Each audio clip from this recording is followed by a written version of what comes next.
Quelle mouche a piqué cet Italien, né en 1937, issu d'une famille de constructeurs, de devenir l'un des plus grands architectes génois et européens?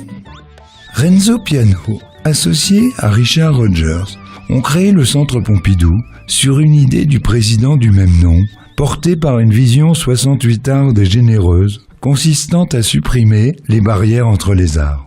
Sa rencontre dans les années 60 avec Jean Prouvé, qui dirigeait le concours pour l'édifice, Piano se lie d'amitié avec lui, celui-ci l'influencera dans son travail.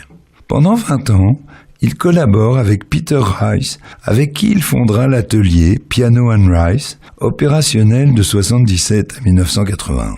Quelle mouche a piqué Renzo Piano de fonder Renzo Piano Building Workshop, qui compte aujourd'hui plus de 90 architectes répartis entre Gênes, Paris et New York. Renzo Piano est un virtuose de la construction qui expérimente de façon constante toutes sortes de matériaux et idées.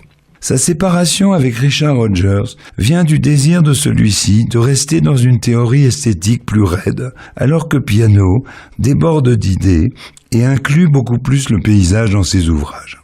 Quelle mouche l'a piqué d'adapter les formes de ses bâtiments dans ses réalisations? La preuve est là.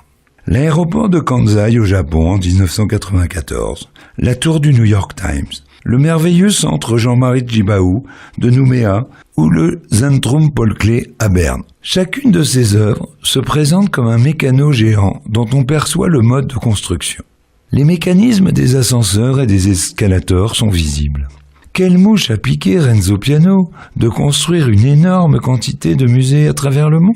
La Menil Collection à Houston, la Fondation BLR, jusqu'à l'extension du Art Institute of Chicago, et tant d'autres. Couvert de distinctions, il a reçu en 1995 le Premium Imperial, prix japonais le plus prestigieux, et le Pritzker Architecture Prize, l'équivalent du Nobel pour cet art. Chers amis, chers amateurs, point commun à toutes ces collaborations artistiques qui réinventent ce monde si hostile et conventionnel. On ne saura jamais quelle mouche les a piqués. Chères auditrices, chers auditeurs, vous pouvez réécouter cette mouche ou bien l'une des 112 précédentes, dorénavant toutes illustrées, dès aujourd'hui en podcast sur le site de notre radio préférée, 3D FM.